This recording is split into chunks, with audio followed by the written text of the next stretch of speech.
Hey guys, and welcome back to another B&M Doctor Who review. Today I'm taking a look at the Two Doctors set, featuring Peri, the Second Doctor as an androgum, and Group Marshal Stike. Much like the Sontaran set, this set features a brand new head sculpt, giving us a brand new character in the form of Stike. I'm thrilled to see him in the line, and to add some much needed variety to the Sixth Doctor shelf. It's a massive surprise, because we were always under the impression that new head sculpts were off the table for these sets. Once again, thank you to Character Options for sending this set over for me to review. So let's take a look.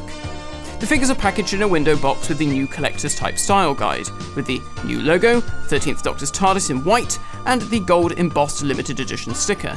And then the back of the box gives us a look at the figures inside.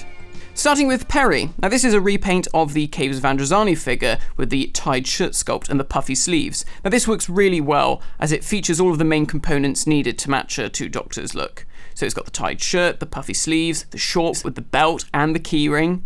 However, Peri wears a short-sleeved shirt in that story, so the look doesn't match 100%, and it's not really a problem because it's almost exactly the same. What they've done to account for this is that they've given Peri the bare arms from the Attack and Varos releases and used them instead. So just so she's got a bit more skin to show on her arms, just to kind of give the impression that her sleeves are rolled up. Now, on a first glance you might not notice it, but it does mean that her arms are a little longer than normal, which is quite funny. She does seem to be like one of those long inflatable tube people with rather long arms. At first I didn't actually notice it, but now the more that I'm aware of it, the more I can see that she has got arms like a gorilla. You probably didn't notice until I've mentioned it, and now you probably will never unsee it, so I'm very sorry. It's not a major issue for me, but I do kind of think that maybe they should have just gone with the normal hands, because the proportions do seem just a little bit off. It was a nice idea, but I'm not sure if it quite worked. The legs and the hips are identical to the Varos release, with the same blue with the red belt and the yellow keyring. The shirt is painted in this wonderfully 80s pink, gold and teal ensemble that is in the same metallic finish as the real shirt. It's a masterpiece in hideousness, and it works so well on the toy.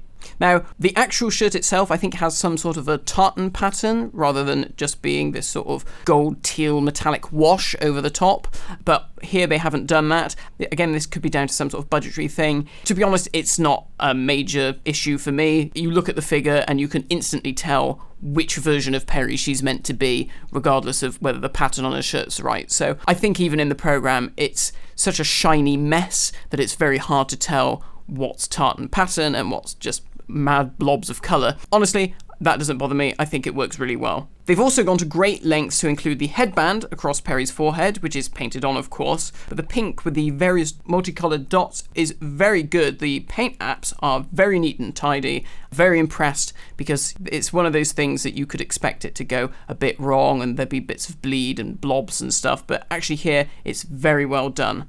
And as ever, the likeness is a great match for Nicola Bryant, so overall, it's a brilliant new variant. I'm pleased to see this released. It was the obvious direction to go in, and it works very well.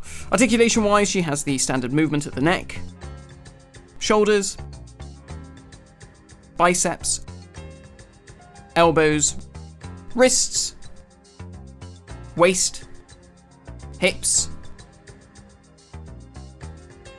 thighs, and knees.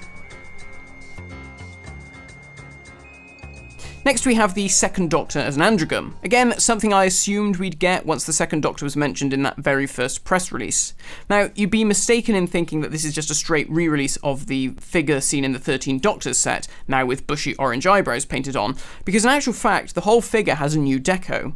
The head is almost identical to the previous version, except the hair is more grey, and of course, he has two massive ginger eyebrows. Now, obviously these aren't sculpted on, they're just painted on, but it still works well. Unfortunately, you don't get to see any of the large warts on the Doctor's forehead, simply because the sculpt won't allow for it, and the addition of a top hat would have required far too much tooling. But it works well enough, and it means that we get a new variant of the character. Where the deco differs elsewhere is in the colour of the shirt, which is now a pale blue as opposed to the grey of the original. The red hanky is more ochre and green to it in order to match the paisley look, and the trousers have been entirely revamped, not only with large checks, but also smaller, lighter ones over the top, which seems to better match the on-screen look. The changes are subtle, but it just makes the figure ever so slightly something more than a re-release, which is great for a collector like me who has the standard version of the Second Doctor from this story, but it also gives those who missed out the opportunity for something very close. So the second Doctor has all the standard articulation. He has articulation at the neck, at the shoulders, the biceps, the elbows, the wrists, at the waist, at the hips, at the thighs, and at the knees. Finally, we have Group Marshal Stike, my favourite figure of the set. This was a character I always hoped we'd get, but I assumed that ship had long since sailed, so I was thrilled with this reveal. Now, due to the nature of these sets, the figure understandably reuses the body sculpt of the 1970s Sontarans, rather than their slimlined 80s counterparts, which is fine, and honestly, it doesn't bother me. These days, I'm just glad to get new paint variants, never mind a whole new character. The head sculpt is perfect. Honestly, it is an excellent representation of the masks used in that serial, which, while not as good as that of Steyr or Lynx, they still have their charm. Those distinctive sharp cheekbones and the wrinkled skin on the back of the head are all standout elements, and the paint job really highlights the details, such as the hair on their chin and eyebrows.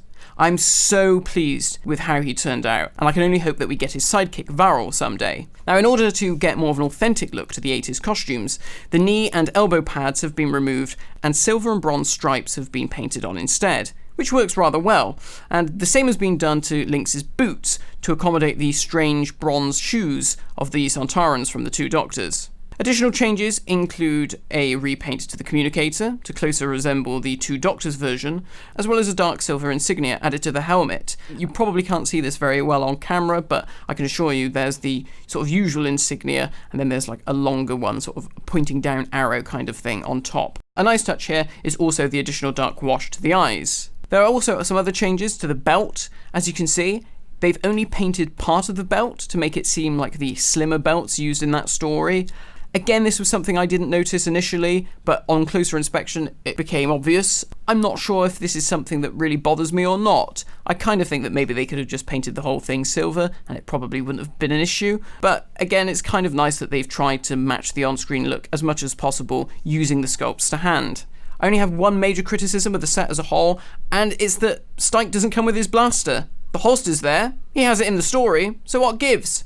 I can only assume that it's a budgetary reason. You know, they spent a lot of money with new head sculpts for Harry Sullivan, review for that coming soon, and they've obviously spent money with the new head sculpt for Stike. It's just weird because, you know, the Sontaran set, Lynx and Steyr, both have weapons and they both have helmets. Another thing that I think is kind of strange that they didn't do is Stike, being a Grand Marshal, he has white insignia on his arms, like these white tassels. Now, obviously they weren't going to sculpt those on because, you know, it was going to be a lot of tooling and a lot of money, but I kind of thought they could have just, you know, painted them on a little bit, or just, you know, the ribbing on the shoulders, they could have just painted part of that white. It's a minor issue, but one that I think could have been implemented. So aside from that, it's a great new character to have, and I just can't wait to add it to the shelf. And Stike has the same articulation as the previous classic series Sontarans. He has articulation at the head, at the shoulders,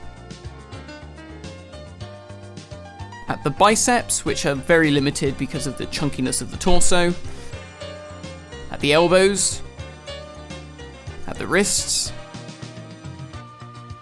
at the waist, at the hips, at the thighs, and at the knees. So that's the two Doctors set. A really great mix of new variants and new tooling that are welcome additions to the line, even if Peri does have arms like an orangutan.